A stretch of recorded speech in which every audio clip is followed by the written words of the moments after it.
Bonjour à toutes et à tous et bienvenue sur le podcast Fly with Mel. J'utilise ce podcast pour parler de mes voyages, de développement personnel et de toutes les jolies histoires que je peux écouter à travers mes rencontres. Et parce que je suis persuadée que chaque personne que l'on rencontre a quelque chose à nous apprendre, je vous invite à garder votre cœur, vos yeux et votre esprit ouverts sur le monde. Je vous souhaite un très bel épisode et bon vol!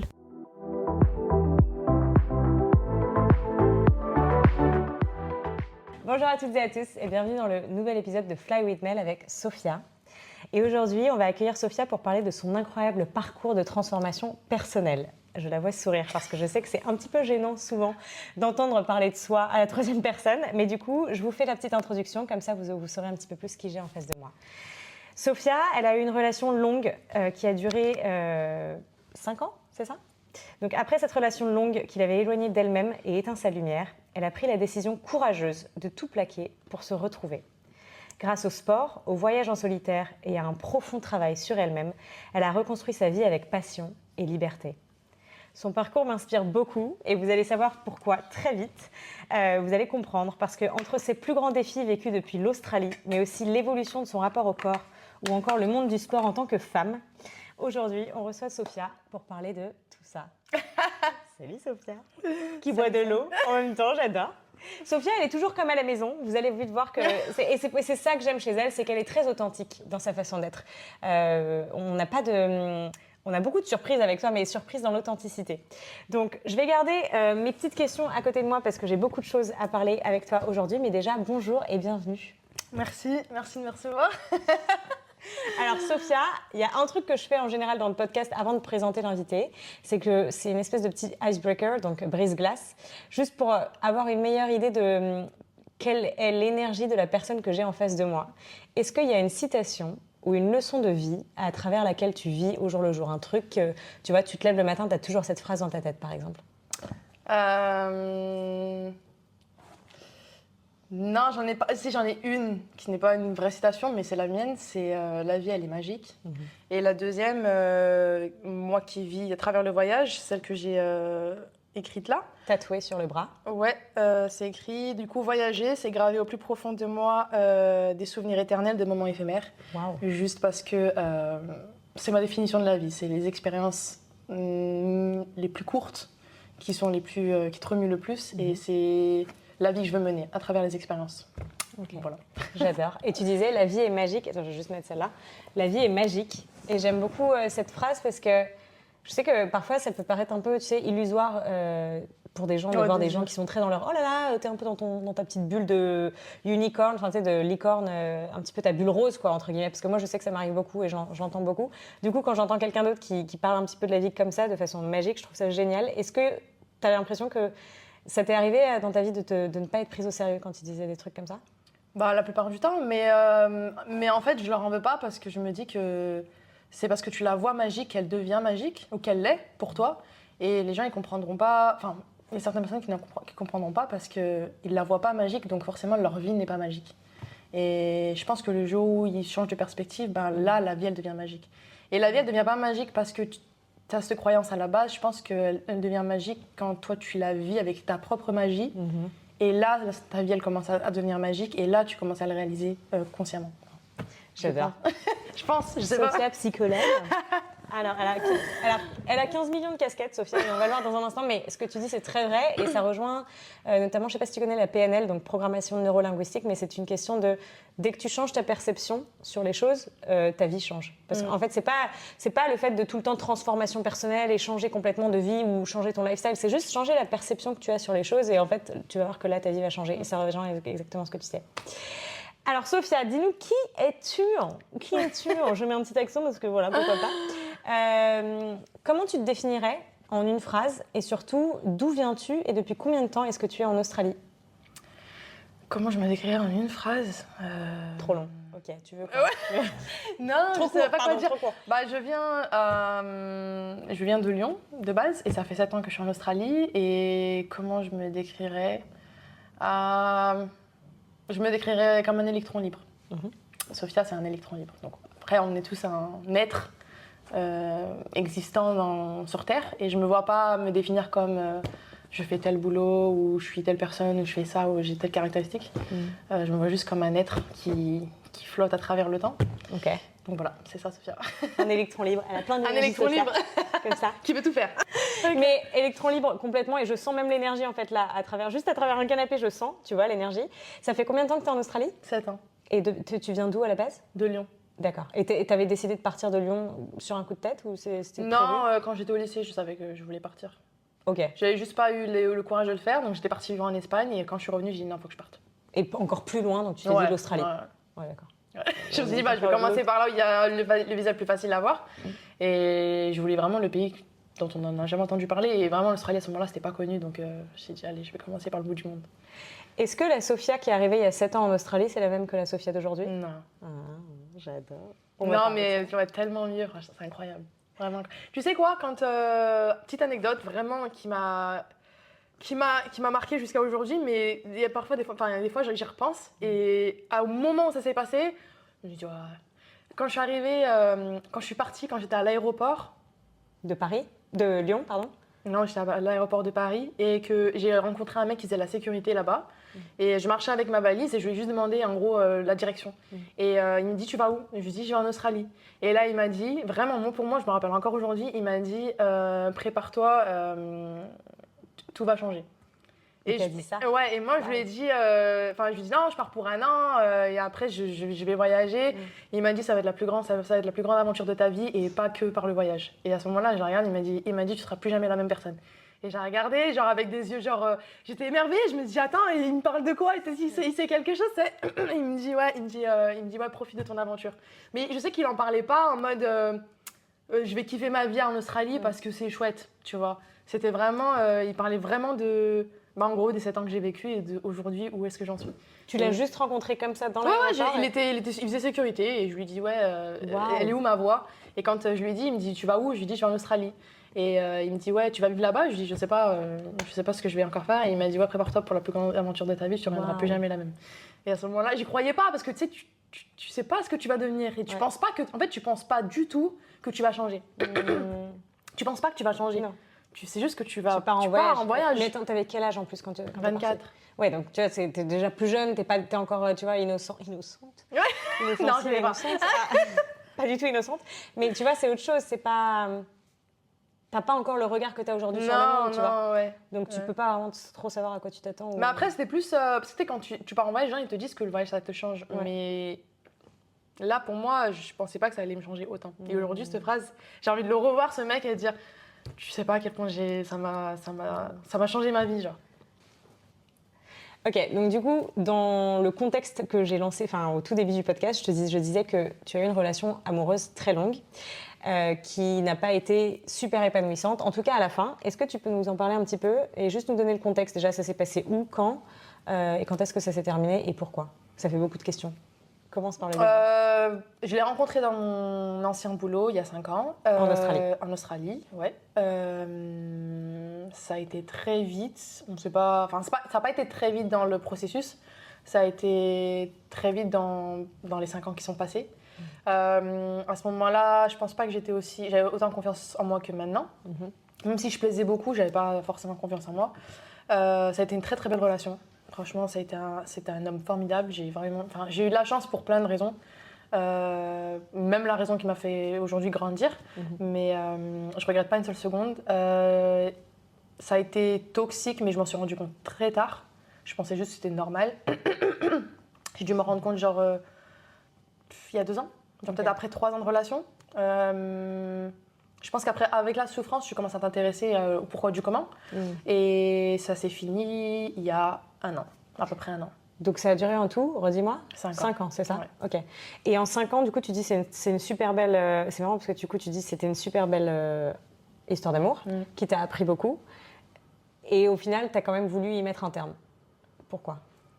Parce que vers la fin, les côtés toxiques... Parce qu'en fait, ça a été toxique, mais ça a été toxique espacé. Donc je ressentais pas la toxicité... c'était pas omniprésent, c'était pas constamment.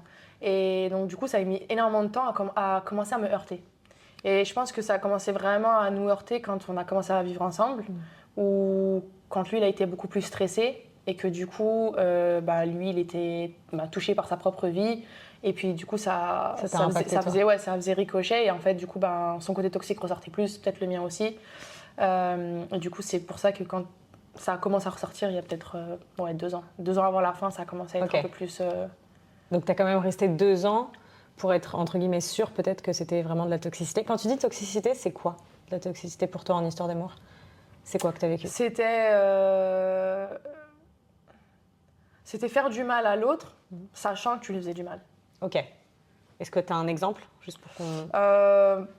Un exemple, quand on se disputait, à la fin, j'ai compris qu'on avait un attachement anxieux évitant.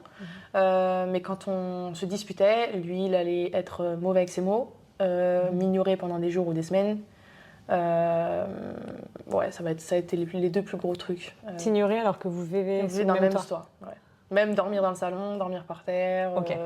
C'était une espèce de punition, entre guillemets? C'était une punition, mais il me l'a toujours dit. Ok. Et je lui disais pourquoi tu me fais ça. Il me disait comme ça t'apprendras. Ok. T'apprendras à pas me faire ça, ou t'apprendras à pas dire ça, ou t'apprendras à pas être comme ça. Ok. Et pourquoi tu penses que tu as mis autant de temps avant du coup d'y mettre un terme? 2 ans, c'est long. Ouais, mais je suis quelqu'un de très résilient, comment on dit, résiliente. Ouais. C'est-à-dire que déjà pour moi à la base, histoire d'amour veut dire qu'on n'abandonne pas. Donc je me suis dit que je prenais. Vu que c'était un homme bien, ça me permettait de prendre encore plus parce qu'il était ultra droit et ultra bon. Donc forcément ça aide à te dire bon, il a forcément un mauvais côté que je vais devoir prendre. Donc j'ai accepté son mauvais côté parce qu'il y avait les bons côtés. Okay. Du coup ça a fait passer le temps. C'est juste qu'à la fin ça a été plus fréquent. Donc en fait les bons côtés ont commencé vraiment à réduire pour faire place à beaucoup plus de toxicité. Et à ce moment-là, ça commence à devenir fatigant en fait. Et qu'est-ce qui a fait qu'il y a eu un élément déclencheur ou quelque chose qui a fait que du coup tu t'es dit ça y est là, c'est bon, ça y est. Oui, la dernière embauche a été trop. Ouais, okay. Ça a été celle. C'était pas celle de trop. Ça a été la plus dure, plus intense. Tu m'as beaucoup parlé du fait que tu t'es perdue dans cette relation, ou que genre les gens te disaient que tu avais perdu ta lumière et que maintenant tu l'as retrouvée. Moi aujourd'hui je vois une Sophia qui est toute brillante, électron libre, lumineuse. Ça me paraît presque impossible de me dire que t'as pas été comme ça pendant 5 ans peut-être, je sais pas combien de temps, mais comment tu t'es rendu compte de ça, que tu avais perdu, ou que tu n'étais plus toi-même en fait? Est-ce que tu t'en es rendu compte déjà pendant ta relation? En fait je me suis pas rendu compte les 3 premières années parce que c'était Covid. Et moi, je suis quelqu'un qui veut vivre nomade, je suis quelqu'un qui veut vivre de voyage, je suis quelqu'un qui veut vivre d'expérience. Lui, non. Mais les 2-3 premières années, c'était pas la question parce qu'il y avait Covid, donc il n'y avait plus de voyage. La 3e année, on était encore dans l'amour, les borders venaient juste de réouvrir, c'était pas encore, ça c'était pas encore ressorti en moi. Les 2 dernières années, ça a commencé à revenir. Oh, faut que je voyage, oh, faut que je sorte, oh, faut que je parte. Et à ce moment-là, je me suis rendu compte que je pouvais plus. Et je me suis rendu compte que le compromis que j'ai fait de ok, je vais voyager 1 fois par an ou 2 fois par an parce qu'il me laissait voyager, je me suis rendu compte que j'ai fait un compromis peut-être qui m'a en vrai fait de la peine. Parce qu'à la base, je voulais faire le tour du monde. À la base, je voulais partir. Avant de le rencontrer. Avant de le rencontrer, j'avais planifié j'ai travaillé pendant 1 an pour faire le tour du monde. Okay. Et je l'ai pas fait. Je l'ai pas fait parce qu'il y a eu Covid. Après, je l'ai pas fait par amour. Et les 2 dernières années, je me suis dit tu as 30 ans, tu l'auras jamais fait. Et si c'est avec lui que tu restes, tu le feras jamais. J'ai toujours eu ça en moi de vouloir partir à l'aventure et je l'aurais jamais fait. Enfin, je l'aurais jamais fait en étant avec lui. Et au début, j'ai fait ce compromis d'être en couple et de partir en vacances. Mais j'avais ça en moi. Je l'ai pas quitté pour ça, mais j'avais ça en moi de t'es bloqué maintenant et tu le feras plus parce que t'es avec lui. Et c'est une relation. Ouais. C'est une question qui m'est souvent revenue tu sais, même dans les coachings de trucs d'amour, etc., etc. Où est la limite du compromis? Tu vois, à quel point est-ce qu'on peut faire des compromis et des sacrifices pour l'autre et pour que l'histoire d'amour fonctionne sans que du coup ça impacte notre identité, tu vois, parce que ça faisait partie de toi et ça fait toujours partie de toi, à tel point que même là, tu vois, tu l'as quitté et tu vas faire on en reparlera après, mais tu vas faire des voyages, etc., etc. Donc tu penses qu'elle est où la limite? La limite, en fait, la limite, elle est là où toi tu te connais. Enfin, moi je pense que je me connaissais, mais je me connaissais pas assez pour me dire que je savais que c'était ma philosophie de vie, mais j'étais pas assez confiante pour me dire que c'est la philosophie de vie que je dois garder. Et elle est là, la limite, pour moi. Dans le sens où je ne l'ai pas mise, la limite. En fait, la philosophie de vie qui m'animait, j'ai essayé de la transformer pour pouvoir allier la relation. Mais je pense que la limite, elle est que tu ne dois pas transformer ta philosophie de vie. Tu peux transformer... en fait, tant que ça va avec ta philosophie de vie, tu peux transformer ce que tu veux. Par exemple, j'aurais pu faire différents pays au lieu de faire cela en étant avec lui. Mais là, c'était même pas ça, en fait. C'était complètement enlever une philosophie de vie et en fait, clairement, avoir une relation de on est en couple, je vis en Australie, j'ai un 9h à 17h et je suis off les week-ends. Et je pars 2 semaines en vacances par an. C'était pas ma philosophie de vie. Toi, t'es plus nomade et t'aimes bien bouger tout le temps et comme tu disais, un électron Et c'est libre. ce que je voulais faire. C'est ce que je voulais faire, que ce soit avec quelqu'un ou toute seule. À la base, je voulais faire toute seule. Mais même en étant avec lui, je me suis dit, bah, peut-être qu'on va le faire. Mais la vérité est que j'ai pas... On savait tous les deux.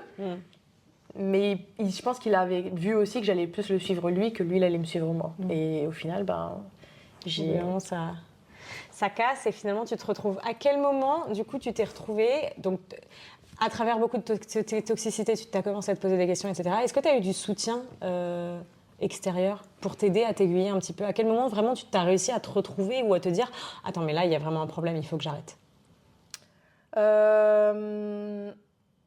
En fait, la toxicité, j'ai réussi à me questionner quand... moi, je comprenais pas. Je comprenais pas comment il pouvait réagir comme ça. Mais en fait, en essayant de comprendre pourquoi lui réagissait comme ça, parce que justement, je voulais fixer la relation, parce que justement, je voulais le garder, parce que justement, je voulais que ça marche, en fait, en m'intéressant à comment... parce que je suis quelqu'un qui va vraiment dans la recherche. Dès qu'il y a un truc que je sais pas, je vais chercher la réponse. Que ce soit dans le sport, que ce soit dans n'importe quoi, je vais toujours vouloir avoir une réponse. Et en fait, quand moi, justement, dans ma démarche de vouloir aider la relation à travers le comprendre lui, je me suis rendu compte qu'il y avait aussi de moi. Et en fait, il y avait forcément un problème de moi qui faisait que nous deux, on était ensemble et qui faisait aussi que lui, il réagissait comme ça. Et en fait, ouais, c'est vraiment dans la démarche de le fixer, enfin pas de le fixer lui, mais de même me fixer moi pour que ça aille avec lui, qui fait que j'ai commencé à trouver des réponses. Après, mes amies, il y en avait une qui connaissait beaucoup sur les relations anxieux-évitants. Ok. Du coup, elle m'a dit que c'était exactement ce qui se passait entre nous. Okay. Mais elle me disait, prends ton temps. En fait, moi, je te dis pas de le quitter. Je te dis juste que c'est ça qui vous lie. Et c'est ça qui est entre vous et qu'un jour, tu vas ouvrir les yeux. Et je la croyais pas. Quand tu dis ça, quoi exactement? Ce comportement. Ouais, le comportement d'attachement anxieux et attachement évitant entre lui et moi. Okay. Et elle le savait parce qu'elle était à fond dedans. Mais elle m'a dit, moi, je vais pas te saouler avec.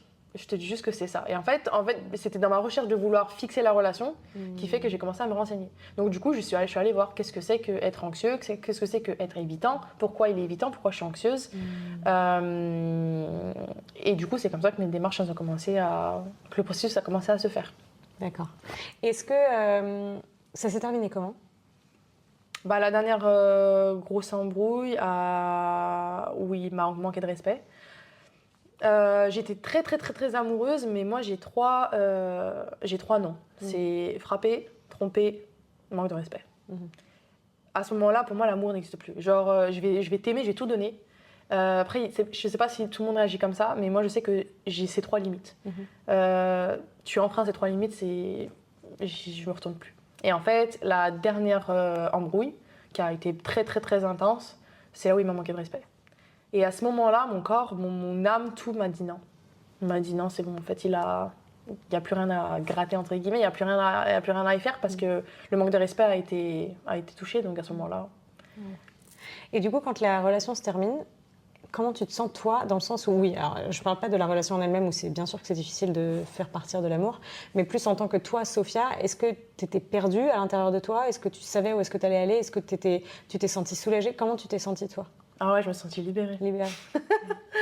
En fait, je me sentais libérée parce que j'ai l'impression que toute ma vie était en stand-by parce que je devais vivre cet amour ou cette expérience. Et une fois qu'en fait je l'ai vécu, c'est comme si on m'a enlevé le pansement et que du coup mon corps pouvait... c'est comme si on m'avait mis un bandage autour du corps et que on libère enfin. Et qu'à ce moment-là, je pouvais enfin sentir le vent sur ma peau ou le soleil sur ma peau. Wow. À ce moment-là, je me sentais libérée. tu t'es pas posé la question, est-ce que j'ai pris la bonne décision? Est-ce que Non. Tu savais, En fait, je savais que c'était la bonne décision, mais depuis longtemps. En fait, depuis longtemps, je l'avais en moi. C'est comme si je cherchais une excuse pour que ça se termine. J'avais pas du tout la force d'en terminer pendant que j'étais avec lui, tant qu'il m'avait pas fait du mal. Mais des fois, j'en parlais avec mes copines, mes 2 copines qui m'ont vraiment soutenue quand je pleurais ou que ça allait pas, ou vraiment les 3 ans, même 4 ans où des fois ça allait pas, elles ont toujours écouté. Il n'y en a aucune qui m'a dit Sophia, tu me saoules, ou Sophia, j'en ai marre, ou Sophia, c'est toujours la même chose, ou quitte-le. Elles m'ont toujours écouté. Ça m'a beaucoup aidée. Et je les remercie d'ailleurs. Elles m'ont jamais jugée, elles m'ont jamais dit pourquoi tu y retournes, nanana, mais j'ai perdu le fil. Tu penses que tu n'aurais pas pu faire sans... Enfin, en fait, je trouve que c'est vachement important les connexions humaines. Moi, je suis tout pour les connexions humaines et je pense que parfois, ouvrir sa porte et demander de l'aide, c'est ce qui peut parfois te sauver complètement. Est-ce que tu penses que tu aurais pu faire sans tes copines, tes 2 copines? Tu penses que tu aurais pu t'aurais pu survivre, entre guillemets, aussi bien que ce que tu as fait? Non.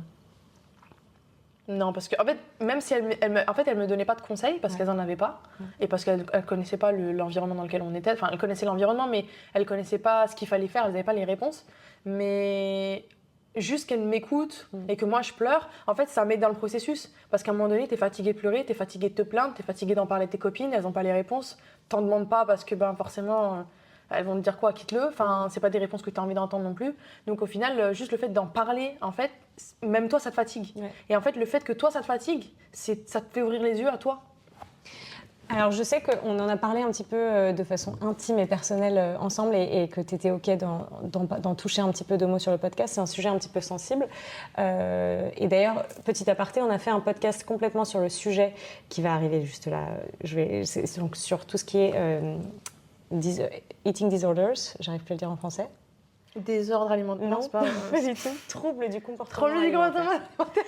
Donc on va parler notamment de la boulimie. Il y a un podcast complètement sur le sujet qu'on a fait avec Charlène que vous pouvez retrouver sur la chaîne et que je vous invite à écouter parce qu'on y va en profondeur et elle donne beaucoup d'espoir, cette jeune fille qui d'ailleurs s'en est sortie après plus de 10 ans dans la boulimie. Et du coup, je sais que toi, tu es passée par là aussi et je voulais qu'on en parle parce que c'est lié aussi à cette relation amoureuse où, en fait, tu te perds et je pense qu'au bout d'un moment, on se perd et du coup, tu dois trouver quelque chose pour réconforter cette espèce de vide qui a dû se créer à l'intérieur de toi, mais je pense que tu seras la mieux placée pour m'en parler.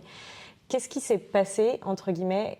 Est-ce qu'on peut appeler ça une descente aux enfers ou est-ce que c'est quelque chose qui s'est passé? Non, parce que la boulimie est arrivée avant de rencontrer Ok. J'ai commencé la boulimie à peut-être 19 ans. Ok. Donc, ça s'était vraiment fait... Mais en fait, tout est lié. C'est fou, hein, mais tout est lié. Je pense que le fait d'avoir cet attachement anxieux avec mon ex vient aussi du fait de ma relation avec mon père. Okay. Sauf que la relation avec mon père où j'ai été peut-être dénigrée, moquée, pas acceptée par mes rondeurs ou quoi que ce soit, a fait que du coup j'ai commencé à avoir des troubles de comportement alimentaire. Mais du coup j'ai retrouvé ça a encore plus grandi quand j'ai retrouvé Kamran parce que forcément... Kamran, donc ton ex. Oui, parce que du coup vu que j'avais pas assez confiance en moi de par ma relation avec Kamran, avec mon père, vu que j'avais pas confiance en moi avec mon corps, et je recherchais cette validation chez Kamran. Et quand tu dis une validation de quoi? D'être fine, d'être mec, c'est quoi cette validation dont tu parles? D'être aimée, en fait. Okay. Si, pour moi, si mon père se moquait de moi ou m'acceptait pas ou était pas genre aimant, ou il me rejetait ou m'abandonnait, peu importe comment je l'ai pris, du coup j'ai peut-être créé ça pour combler ce vide. Mais du coup, en rencontrant Kamran, quand bien même il m'aimait, j'étais dans la constante recherche de sa validation, d'être aimée par Kamran, d'être acceptée par Kamran. Et du coup, lui, comme il était évitant, c'est pareil, en fait, je le prenais comme un rejet, je le prenais comme je suis en train de le perdre, je le prenais comme je suis pas assez bien. Et du coup, c'est un cercle vicieux. Donc la boulimie, je l'ai toujours fait. Donc je l'ai fait depuis très très jeune, depuis que j'ai 18-19 ans. Kamran n'a pas intensifié ça. La relation avec Kamran m'a fait rendre compte du mal que je me faisais. Ok. Et donc c'est là où vraiment ça a pris une très grosse ampleur. C'est dans le sens où moi j'ai commencé ma guérison grâce à Kamran. Ok. Sauf que ma guérison, à cause de la boulimie, c'est en fait c'est lié, mais du coup c'est entremêlé. Oui. Kamran m'a fait ressortir les problèmes de santé que j'avais. parce qu'il prenait énormément soin de moi. Et du coup, quand il a remarqué que j'avais des problèmes de santé, du coup, j'ai compris la boulimie. Ok. Quand j'ai voulu guérir la boulimie... Donc alors attends, juste, quand tu dis problème de santé, c'est-à-dire que tu as commencé à quoi? Tomber malade ou avoir des mon soucis système avec tes immunitaire. dents? Ouais, j'ai un problème avec mes dents, avec mes gencives, à Ouais. cause du vomissement. Ok. J'avais des problèmes à l'estomac. J'avais des remontées gastriques que Cameron entendait. Ok. En fait, il vivait un peu sans le savoir parce qu'il savait pas ce que je faisais. Ok. Mais du coup, j'avais des réactions. Mon corps avait des réactions que lui-même trouvait qu'il trouvait bizarre. Et du coup, Et toi, tu les trouvais pas bizarres. Lui, il les trouvait non. plus bizarres. C'est fou ça. Moi, je me rendais pas compte, moi, je savais d'où ça venait. Ok. Donc du coup, je me prenais pas la tête. Ouais. Mais ça te faisait pas peur? Non. Ok. Et en fait, lui, du coup, il m'a fait ressortir ça. Et jusqu'au jour où j'ai eu un problème de santé, donc oui, avec mes dents. Et au final, je suis allée voir quelqu'un. Et quand je suis allée voir quelqu'un, et qu'elle m'a dit, un dentiste, et qu'elle m'a dit les problèmes que j'avais, à ce moment-là, je me suis dit stop. C'est pareil que quand j'ai quitté Cameron. En fait, dès l'instant où moi mon corps, il snap, en fait. Il se rend compte que là, c'est la limite. Et je me suis dit, en fait, c'est soit je continue la boulimie et je tombe malade, soit je m'arrête. Et à ce moment-là, j'ai dit à Cameron, écoute, je lui ai expliqué ce qui s'est passé. Et je lui ai dit qu'à partir de maintenant, j'allais prendre soin de moi, donc j'allais recommencer à manger. Et que si mon corps ne lui plaisait plus, parce que j'avais vraiment ce problème avec ce corps-là, qu'il me le dise. Et puis à ce moment-là, en fait, sa vision à lui ne m'intéressait plus. Alors, si on revient un tout petit peu 2 secondes par rapport à la vision du corps dont tu parles. Donc tu me dis, ton corps à cette époque-là ne te plaisait pas. Non. Est-ce qu'il t'a plu à un moment donné, ton corps? Maintenant. Voilà. Mais avant ça, non. Non. Tu te trouvais différente. Moi, je me trouvais gros, je me trouvais pas belle. Ok. Je me trouvais, même si je plaisais, c'était pas assez pour moi. Et est-ce que tu penses que ce rapport à la nourriture a aussi été déclenché par ton rapport au corps? Oui. Ok. Parce que je ne m'aimais pas ou je ne m'acceptais pas. Du coup, Je pensais que les autres ne m'acceptaient pas et ne m'aimaient pas. Ouais. Et donc, du coup, j'avais ces troubles alimentaires pour essayer de réparer ces défauts chez moi. d'accord. Donc quand tu dis essayer de réparer, c'est-à-dire quoi? Maigrir. Maigrir et être conforme entre guillemets. Alors là, je mets vraiment des à la énormes guillemets, hein. société. Un peu folle. D'être un peu plus fine. Ok, d'accord. Parce que je pensais que c'était comme ça que j'allais être acceptée de mon père et du coup Cameron dans ma relation. Et donc tu dis qu'au final, tu as expliqué à Cameron, c'est ça? Tu as expliqué à Cameron la boulimie et par quoi tu passais, etc. Comment il l'a perçu, lui? Comment il l'a accueilli, entre guillemets? Très bien, il a été hyper compréhensif. Il pensait pas une seule seconde que... Lui qui me voyait comme une femme forte, il pensait pas du tout que j'allais avoir cette faiblesse, entre guillemets. Il a été très... il a été compréhensif, quoi. compréhensif, d'un grand support. Il m'a Je pense que c'est jamais important de jugé. dire, Il a été... il m'a dit, jamais été là que pour ton corps me plaît, il me va très bien, je sais pas pourquoi tu t'es mis ça. Mais en fait, encore une fois, je le faisais pas pour Cameron. Je l'ai fait parce que c'était une habitude à la fin. C'était une habitude et pour moi, c'était une aide pour avoir le contrôle sur mon corps. Parce qu'à ce moment-là, mon corps était stable, je grossissais pas. Donc à ce moment-là, je me dis, j'ai besoin de garder cette habitude pour garder ce corps. Et parce que dans ma tête, je me dis, si je perds cette habitude et que je grossis, je perds Cameron ou je perds les autres. Ou je perds la validation. Wow. Donc c'était pas pour Cameron, c'était pas que Cameron, ça aurait été pour n'importe quel homme. Parce que justement, j'avais tellement pas confiance en moi que du coup, c'était ma manière de garder le contrôle sur le poids. C'est lourd de vivre avec ça au quotidien. Et surtout quand tu te rends compte au final que tu n'as pas vraiment de contrôle en fait sur ce poids-là, parce qu'on va en parler dans une seconde, mais c'est ce que tu m'expliquais juste après, c'est qu'au final, tu as commencé à maigrir quand tu as été guérie en fait, de toute cette maladie-là. Est-ce que...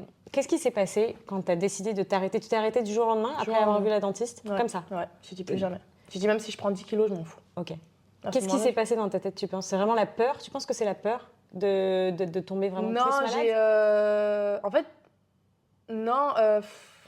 S'il y a eu un peu de peur que ça aille plus loin, parce que je me suis dit, putain, si j'ai aggravé ma santé buccale ou même à l'intérieur, du coup, j'allais faire des visites. Bon, j'ai rien eu, mais je me suis dit, à ce moment-là, mais qu'est-ce qui vaut le plus? Perdre un intestin ou même pas perdre 2 kilos, parce que j'ai jamais perdu de poids. Et à ce moment-là, je me dis, mais en fait, ça sert à rien ce que je fais. Et après, j'avais un peu de peine. Je me suis dit, ça me faisait peur parce que j'avais peur de manger et de devoir grossir. Mais à ce moment-là, je me suis dit, je préfère prendre 3 kilos que perdre un organe ou quoi que ce soit, ou perdre mes dents. Donc, du coup, en fait, le rapport l'urgence à ce moment-là, c'était pas de perdre du poids, c'était d'être en bonne santé. Donc du coup, je me suis concentrée sur ça. Waouh. Mais c'est fou quand même que du jour au lendemain, et je me souviens quand tu m'as raconté l'histoire, je me suis dit, waouh, du jour au lendemain, parce que tu sais, on dit tout le temps une habitude, tu mets 21 jours à déconstruire une habitude et à en construire une nouvelle, tous ces trucs-là. Et en fait, ce que j'aime bien dans ton discours, c'est que c'est différent de ce qu'on entend d'habitude et ça peut donner de l'espoir. Et c'est pour ça que je trouvais ça important d'en parler dans le podcast, c'est que ça peut donner grave de l'espoir. Et en plus, tu t'en es sortie sans aller voir de psychologue, de nutritionniste. Non, je voulais aller voir un psy, mais c'est trop cher. Je voulais vraiment, je me suis dit à ce moment-là, peut-être que j'ai besoin d'aide, peut-être que j'ai besoin d'en parler à quelqu'un qui aura les réponses. Mais c'était trop cher pour moi à ce moment-là. Donc du coup, je me suis aidée de YouTube. Ok. Parce qu'il y en a plein qui en parlent. Je te connaissais pas à l'époque, mais c'est vrai. Je me suis beaucoup. Enfin, c'est vraiment YouTube, YouTube qui m'a aidée à comprendre. En fait, j'ai pas cherché de comment fixer ça, c'est vraiment comprendre pourquoi je faisais ça.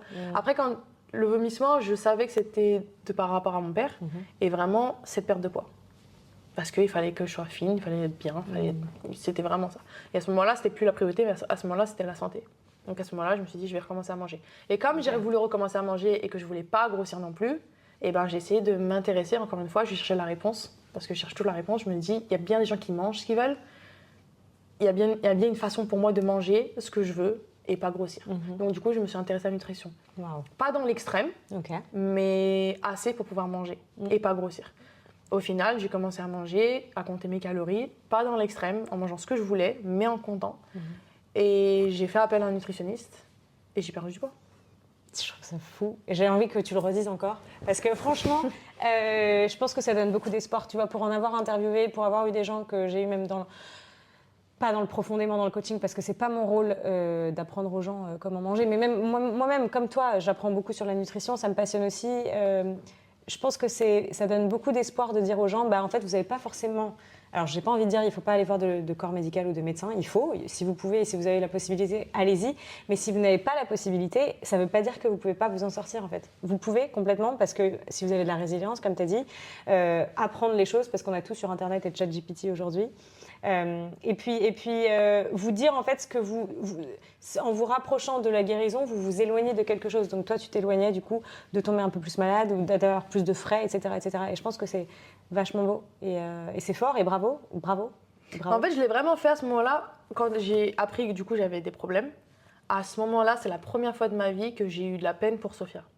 C'est vraiment la première fois de ma vie où je sais pas, il y a un truc dans mon cerveau où j'ai vu Sophia, en fait, la petite Sophia détachée, où je me suis dit, mais pourquoi je t'ai fait ça? En fait, ça m'a vraiment fait de la peine. C'est comme si, à ce moment-là, quand elle m'a dit que je m'étais fait du mal, elle ne savait pas pourquoi, mais quand en fait, j'ai entendu que du coup, j'avais physiquement atteint à ma propre personne, c'était comme si j'avais fait du mal à quelqu'un. Je l'ai vraiment vu en mode, j'ai heurté quelqu'un. J'ai vraiment heurté quelqu'un. Et dans le sens où vraiment, au niveau de la santé, c'est comme si je frappais quelqu'un dans la rue et je lui cassais les deux jambes. À ce moment-là, je vais me dire, mais t'as de la peine en fait quand tu vois ça. Et c'est exactement ça que j'ai ressenti pour moi-même. Et à ce moment-là, je me suis dit plus jamais. T'as réussi à en parler avec tes proches? Tes amis ou je sais pas, ta famille ou ton père? Non, les 2 premières années à personne. Non, personne. Jusqu'à du coup mes 2 meilleures amies. Avec qui j'ai parlé de Cameron quand ça allait pas. À ce moment-là, j'en ai parlé parce que du coup, c'est venu dans la conversation. Mais non, ça, j'en ai parlé à personne. Parce que j'avais trop honte.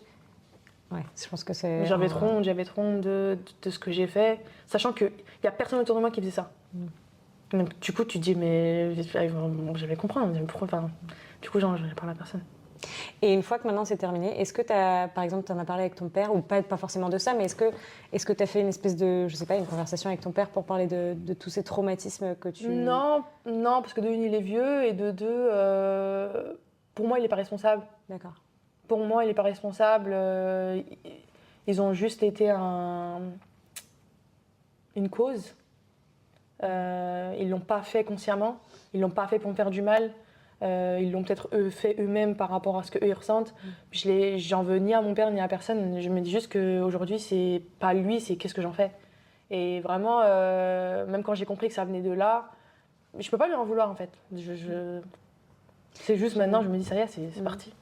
J'adore parce que tu as vraiment ce mental pas de victimisation en fait. Tu trouves pas des excuses pour être là où tu es. En fait, je trouve que J'aime bien enfin, je pense que c'est important de le souligner parce que ça va justement aller avec le sujet qu'on va évoquer juste maintenant avec le sport et notamment le sport en tant que femme, surtout dans les sports un petit peu plus où tu vois plus d'hommes en fait, c'est pas forcément des sports masculins mais des sports où tu vois plus d'hommes et ce côté que tu as de je suis pas une victime moi, en fait. Oui madame, on veut des hommes. Ah oui parce qu'on aime les hommes. Ah oui, alors on aime célibataire. On aime les hommes ici. Mais du coup, déjà, merci d'avoir partagé juste ce passage qui est assez fort. Donc, tu as traversé ça pendant ta relation qui était aussi déjà toxique. J'imagine que pendant ces 5 ans de relation où toi-même, tu n'allais pas bien et tu étais perdu et tu n'étais pas aligné avec tes valeurs et tes priorités de la vie, j'imagine que oui, quand tu en sors et quand tu sors de tout ça en même temps, tu te sens fly with Mel, quoi. Tu vois, fly with Sophia. Du coup, t'as des ailes. Donc, tu termines ta relation, tu n'es plus dans la boulimie, tu as accepté ton rapport au corps. Est-ce que je me trompe ou est-ce que tu as accepté ton corps à ce moment-là sans aide extérieure, avec l'aide d'une nutritionniste et de YouTube. Donc, déjà, je veux juste te féliciter encore parce que je trouve que c'est fou et c'est beau. Bravo, ça donne de l'espoir. Et après ça, qu'est-ce qui se passe avec Sophia, du coup? Parce que du coup, tu as des ailes, tu as envie de t'envoler. C'est quoi? Tu vas vers quoi Quand je reviens sur le fait que je dise que Cameron m'a apporté énormément, il l'a apporté vraiment inconsciemment. Dans le sens où il y a énormément de choses qu'il n'aimait pas chez moi. Il aimait ça au début, mais ça lui faisait peur et puis il voulait pas que je le sois non plus à fond parce que du coup c'était dur pour lui d'accepter parce que forcément ça allait m'éloigner de lui. Électron libre, ah oui, ça c'était quelque chose qu'il avait du mal. Les sports d'hommes, c'est quelque chose qu'il avait du mal. Les voyages, c'est quelque chose qu'il avait du mal. En fait, tout ce qu'il faisait moi, j'avais exactement toutes les parties qu'il n'aimait pas trop. Je me pose presque la question du pourquoi il t'a choisi, en fait. Oui. En fait, ça le faisait rêver, il trouvait ça beau, mais dans la vie à deux, dans la vie stable, c'était... ça n'allait pas ensemble. Okay. Pour lui, ça allait pas dans sa vie de rêve, entre guillemets, dans sa philosophie de vie à lui, en fait. Et donc, faut savoir que du coup, en fait, tout ce qui me faisait rêver, je le faisais de moins en moins. Et donc oui, la Sophia que tu vois ici, c'est la Sophia qui était avant, avec moins de confiance en elle. Mais du coup, toutes mes amies me connaissent comme toi tu me connais aujourd'hui. Donc elles ont vu la transformation avec Amran et je le savais. Même moi, je le savais. Je savais que j'attendais, je disais juste, j'aimerais tellement en finir juste pour redevenir moi-même. Mais je n'avais pas la force. Je n'avais pas la force de dire à Cameron, je suis désolée, je suis plus la même, faut que je m'en aille. Impossible. Impossible. Donc j'ai attendu d'être heurtée pour réussir à partir. Donc quand je l'ai connu, je faisais de la boxe. J'en ai fait pendant 3 ans. Ah, tu faisais déjà de la boxe? Je faisais de la boxe. J'en ai fait pendant 3 ans et quand je l'ai connu, il m'a pas dit n'en fais pas, mais il m'a dit moi j'aime pas trop les filles qui font de la boxe, je vois pas pourquoi une femme se bagarrerait, c'est pas très beau, c'est masculin, c'est un truc de mec. Enfin, c'est moche chez une femme. Il aime pas les femmes qui font de la muscu parce qu'elles sont trop musclées, il aime pas les femmes qui ont trop de muscles.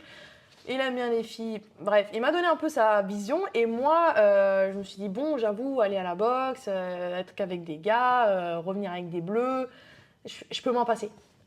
Donc du coup, j'ai arrêté. J'ai fait un peu de fitness, un peu de muscu, etc. Un truc un peu plus féminin, pour lui. Okay. Du coup, j'ai plus fait de boxe. Et pour moi, c'était pas un compromis qui allait briser ma vie comme le fait de pas voyager. Tu vois, mais c'est quelque chose que j'ai fait. Et en fait, quand ça s'est fini, je me suis dit, je vais me remettre au sport. Et à ce moment-là, le seul sport que je voulais faire, c'était les sports de combat. Okay. Et je me suis dit, tu sais quoi, cette fois-ci, je vais apprendre la Muay Thai. Et du coup, je me suis mise à la Muay Thai. Sauf que du coup, j'étais tellement heureuse dans ma Muay Thai et dans ma gym. Et du coup, que je me suis liée d'amitié avec les mecs de ma salle. Et au final, de fil en aiguille, ils te disent bon viens avec nous au MMA, viens avec nous à la lutte, viens avec nous au jiu-jitsu et au final je fais tout. Waouh. Donc tu fais quoi? Ouais, vas-y. Du coup en 6 mois, donc moi je quitte Cameron. 3 mois plus tard, je me dis je vais reprendre au sport. Le seul sport qui me faisait du bien et que j'aimais, c'était la boxe. Je m'inscris dans une salle de boxe où il y a un peu toutes les disciplines pour pouvoir un peu toucher à tout. Et je me suis dit pourquoi pas et essayer de la Muay Thai en boxe au lieu de faire que de la boxe anglaise. Et à ce moment-là, du coup, je me suis dit, j'ai commencé un sport et puis j'ai vu que c'était cool. Je me suis dit, attends, je vais essayer l'autre sport et puis maintenant. Parce qu'en fait, là, il n'y a plus de limite et il n'y a personne pour te dire non. Il n'y a personne qui me dit. Et du coup, ce qui est marrant, c'est que la boxe, il y avait énormément de femmes qui font de la boxe. Aujourd'hui, je fais des sports où il n'y a pas de femmes qui font ce sport. Enfin, très peu de femmes qui font ce sport-là. Donc j'ai passé du tout au tout. Il m'a annulé. C'est comme si tu donnais un jouet à un enfant et tu lui retirais, tu disais non, désolé, je peux plus jouer, c'est pas ton âge. Et à ce moment-là, tu vas vraiment à l'extrême. Donc aujourd'hui, je fais du MMA, où je fais de la lutte et il n'y a pas de femmes. Attends, je vais me reculer un petit peu. Et il n'y a pas de femmes du tout? Pourquoi tu penses qu'il n'y a pas de femmes? J'ai demandé aux garçons, surtout la lutte. Jiu-jitsu, il y en a. Ouais. MMA, il y en a, mais c'est des femmes qui vont être. Comment on dit fierce? Elles n'ont pas peur? Elles sont fortes, quoi. Ouais, elles sont résilientes. Ouais, pour faire du MMA, il faut quand même que tu sois. T'as pas peur, quoi. Très forte, ouais. Mais du coup, la lutte, j'ai commencé parce que je les voyais rigoler, je les voyais avoir du fun. Et je me suis dit, attends, ça a l'air cool comme sport. Du coup, j'ai essayé avec les garçons, mais en fait, j'ai l'impression de m'amuser comme avec mes frères. Donc en fait, je le vois pas comme un sport où tu te fais mal. Et en fait, j'ai demandé aux garçons, j'ai dit, mais pourquoi il n'y a pas de femmes? Parce qu'il y a des femmes dans ma salle à la boxe, il y a peut-être 2-3 filles qui font de la boxe. Et il m'a dit, bah, Sophia, regarde, on transpire, il y a de la transpiration partout, il y a de l'eau sur le sol, on se porte, c'est moche, c'est dur, c'est un des sports les plus durs du monde. Non, il n'y a pas de femme qui veut porter un homme en l'air, qui veut se rouler au sol avec un mec sur toi. J'avoue, bon, je comprends. Mais il y a Sophia. Et franchement, j'adore, c'est tellement fun. On passe tellement de bons moments, j'adore. Et là, je me dis, si je retrouve mon ex, si je lui dis, je fais du MMA et de la lutte. Il va dire, oh là là, mais alors toi, je t'ai perdu. Qui es-tu? Non, tu m'as perdu. Parce qu'au final, d'ailleurs, au final, j'ai pas fait de la boxe parce que c'était trop masculin. J'ai recommencé la boxe. Okay. Et 3 mois plus tard, mon coach me demande de faire un fight. Une compétition. Une compétition de boxe. Donc, en 3 mois, il voit assez de potentiel pour m'envoyer en compétition. Waouh. Sachant que j'en avais pas fait pendant moins de 4 ans. Et sachant que j'aurais pu en faire 4 ans s'il ne m'avait pas arrêté. Donc qui sait, après, c'est pas mon rêve de devenir boxeuse. Oui. Mais pour dire que c'est marrant que quelque chose que j'ai pas fait et qu'on m'a refusé de faire, enfin on m'a dit de pas faire, au final c'est quelque chose où d'autres gens ont vu du potentiel. Parce que c'est quelque chose qui est inné en toi et ça t'est destiné, c'est tout. Je pense que ça reviendra souvent à toi, mais est-ce que du coup tu regrettes Non, je regrette pas parce que again, c'était pas mon rêve. Okay. Par contre, si j'avais été en relation, mariée, enfant et que je n'aurais jamais voyagé dans le monde, oui. Et le pire, c'est que je pense qu'il y a beaucoup de gens comme ça, oui, tu vois, qui se rendent compte peut-être trop tard de tout ça ce fait peur. Bah oui, bien sûr que ça fait peur. Ça fait peur de se quitter pour suivre sa passion ou cette petite voix en toi qui te dit non, mais il y a ça qui t'attend. Et puis comme tu disais, c'est pas confortable aussi, c'est-à-dire qu'il faut avoir le courage. Le courage de dire, bah attends, là, je quitte tout, je quitte l'appart, je quitte ci, je quitte mais ça. Mais j'ai eu super peur quand Et puis toi, il y avait un visa aussi australien. Alors oui. Les gens qui nous écoutent vont pas forcément toujours comprendre ce que c'est le visa, mais en gros, tu étais sur le visa de ton mec, Cameron, pour pouvoir rester aussi en Australie. Donc il y avait aussi ça qui fait que... Et puis il m'a énormément aidé, il m'aidait financièrement, ça a été un très bon partenaire. Et c'est quelqu'un qui m'a énormément apporté, mais dans tous les aspects. Du coup, quitter ce confort ou même si je suis quelqu'un qui aime vivre dans l'inconnu et dans l'inconfort, tu prends l'habitude. En 5 ans avec lui, où tu as ton petit cocon, où tu sais que tu manqueras jamais d'argent parce que toi tu travailles et puis lui il t'aide et puis vous entraidez, vous êtes tous les deux ensemble, il y a toujours quelqu'un pour t'épauler si tu es triste. Vraiment, à ce moment-là, quand on s'est quitté, je me suis dit putain mais... comment je vais faire? Faut que je retrouve un appartement, faut que je paye tout toute seule, j'ai aucune aide, je peux pas être en retard sur mon loyer. Enfin, qu'est-ce que je vais faire de ma vie? Comment on va faire pour le visa? Même si je m'en vais. Enfin, pour moi, j'ai pas de question dans le sens où je sais que je vais trouver une solution, mais ça fait peur au début parce que il y a 2 forces, 2 entités ensemble qui s'entraident parce qu'on s'est entraidés. Et à ce moment-là, tu te dis, faut que je quitte son aide aussi. Ok, je quitte mon côté toxique, mais je quitte aussi son aide. Et pas que financière. L'amour, l'affection, la bonté, la présence, le rire, parce qu'on a une relation très très belle. Sa famille, vraiment l'affection, sa présence. Et ça, faut que tu dises au revoir à tout. Tu penses c'est quoi la plus grande leçon qu'il t'aura apprise? Parce que je pense que chacun rentre dans ta vie pour créer des chapitres. C'est comme ça que je le vois, moi. Est-ce que tu penses que c'est quoi le truc que lui, il aura laissé comme trace dans ta vie? En termes de leçons, je veux dire, d'apprentissage. Il m'a appris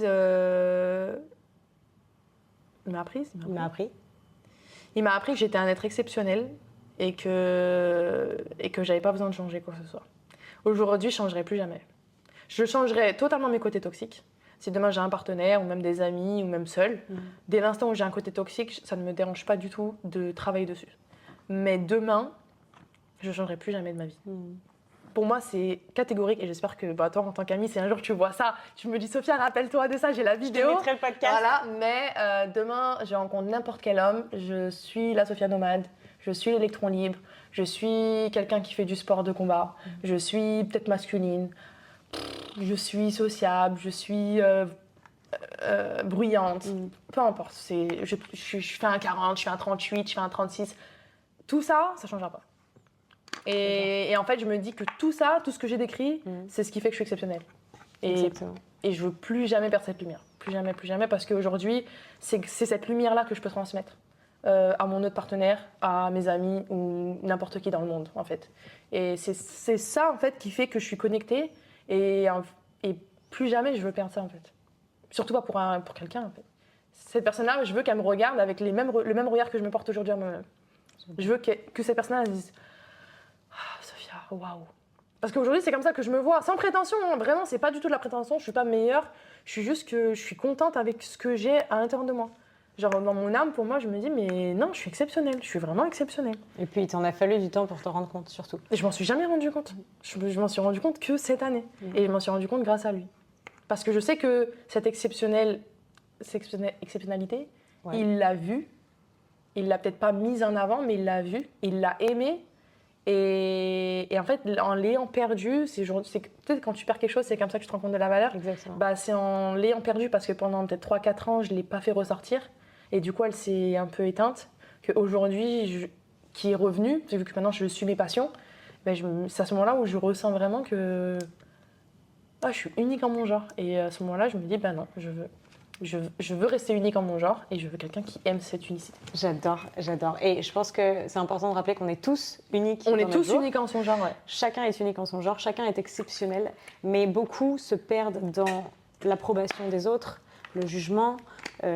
Parfois, c'est l'éducation, la bulle, le cocon, tu vois. C'est normal. Faire les choses selon les règles, bien sûr. Mais du coup, c'est pour ça que peu de gens, aujourd'hui, je pense, le crient sur les toits, tu vois, comme tu le fais là.